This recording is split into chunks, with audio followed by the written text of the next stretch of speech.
We recommend that you clean your unit about once every 6 months. What cleaning your unit does is it removes any buildup in your lines or inside the pipes, and it helps your plants grow more effectively. To clean your unit, all you need is the H2O2 cleaning liquid that came with your garden. If you need more, you can order more online. So this bottle will have dosing instructions. So what you want to do first, take out your plants that you have in your unit. It's also a great time to check on your roots. So you pull those out and just put them to the side. The next step is you're going to want to empty your reservoir and put in fresh, clean water. Now that we've got fresh, warm water in our reservoir, we're going to add the nutrient liquid right to it. So you can see the instructions right on here. So this one says add half the bottle of H2O2 to the water tank with warm water.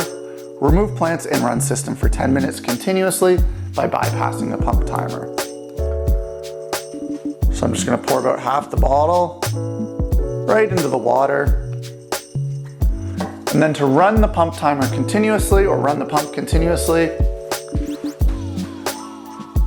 the black timer box here, simply remove it from the line and connect the power cord directly to the pump.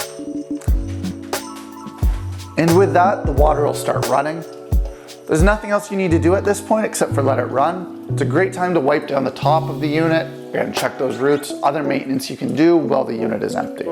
Now that we've let this run for 10 minutes, we're gonna dump this water out, refill it and set it up with a new tank, adding 25 milliliters of AEVA EVE or AEVA B, or the Aquaflora solution if you're growing flowering plants.